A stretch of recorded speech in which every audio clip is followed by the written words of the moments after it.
sugar, spice, and everything nice. These were the ingredients chosen to create the perfect little girl. But Professor Utonium accidentally added an extra ingredient to the concoction, Chemical X. Good day, learners! Are you ready to learn and have fun with us? Come and join us! What is a geometric sequence? Alam niyo ba? Here's some choices. A.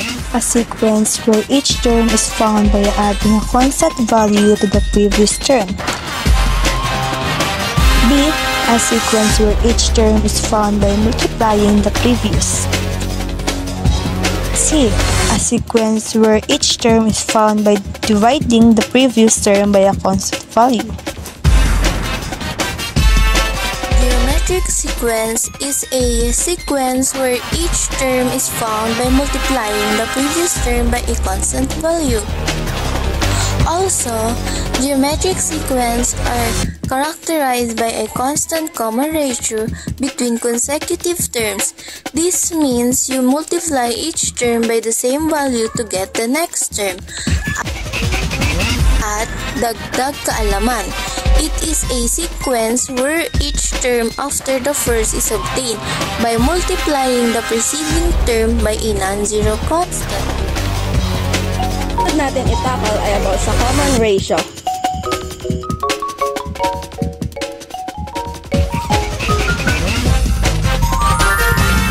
Solve time. 1. Find the common ratio of 3, negative 6, 12, negative 24, and 40. 10 terms of first term. How? Negative 6 divided by 3 is equal to negative 2. 12 divided by negative 6 is equal to negative 2. So makatuwid, 24 divided by 12 is equal to negative 2. Also, 48 divided by 24 is equal to negative 2. While in multiplication, we will just multiply negative 2 to 3. So we have the common ratio negative 1. Now, let's go to the problem 2. Find the common ratio of 48, 24, 12, 6, and 3. Looks like it's different from the first problem. 3 over 6 divided by 3 over 3 is equals to 1/2. In easy way, just divide the first term to the second term so we can have 1/2. In multiplication, 48 multiplied by 1/2 is equals to 48 over 2. Now we're going to divide the 48 into 2, so the answer is 24. At last, our common ratio is 1/2. Why? Because the half of 48 is 24. Our next topic is sum of geometric sequence. Sum of geometric sequence can be calculated using the formula of if r unequal to 1, sum of n term equals to a sub 1 minus a sub n is to r over 1 minus r. Let's go sa mga problems. What is the sum of the first 8 term of the geometric sequence? 2, 4, 8, 16. Here's the given. The first term is 2. Our number of terms is 8. In the common ratio, we need to divide the second term into the first term so we can have 2. Here's the solution.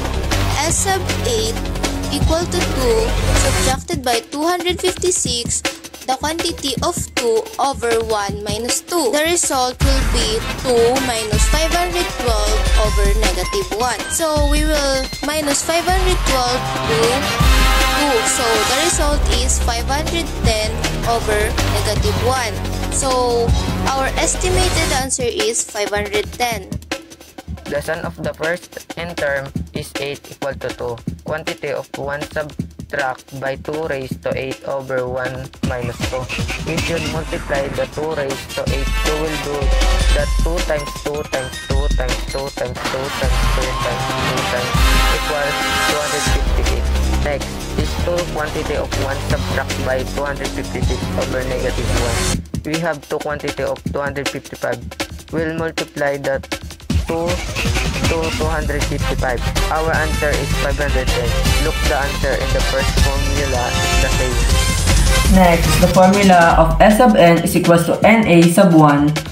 Mas more easy pa ito. The problem here is what is the sum of the first 6 terms of 7, 7, 7, 7, 7, and 7 para we can have the 42. And if gusto mo isolve, here's the solution. The first n term is 6 equal to 6 quantity of 7. Well, just multiply the 6 in the 7. So our answer is S sub 6 equal to 42.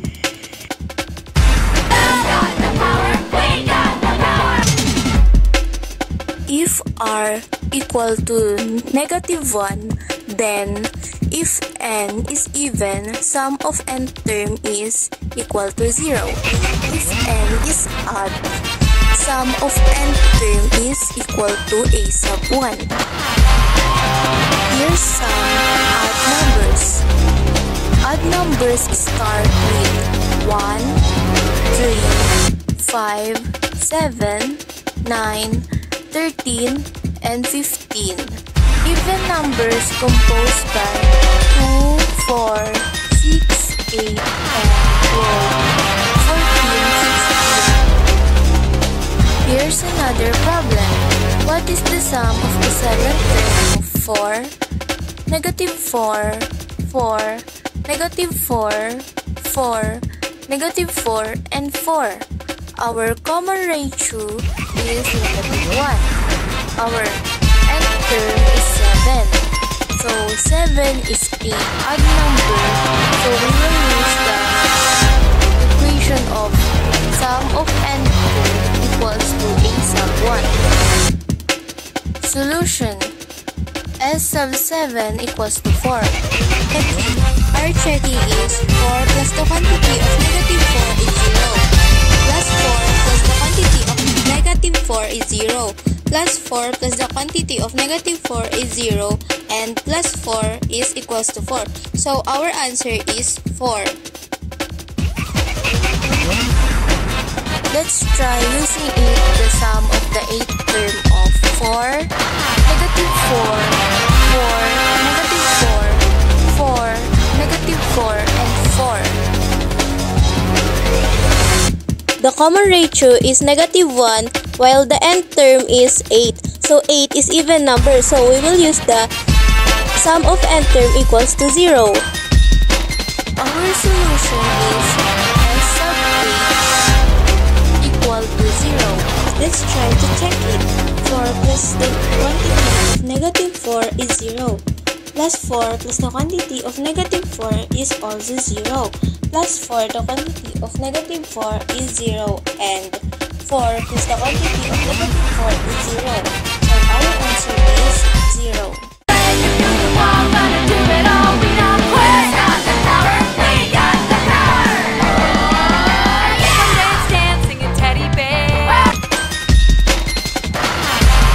That's for today. I hope you learned something.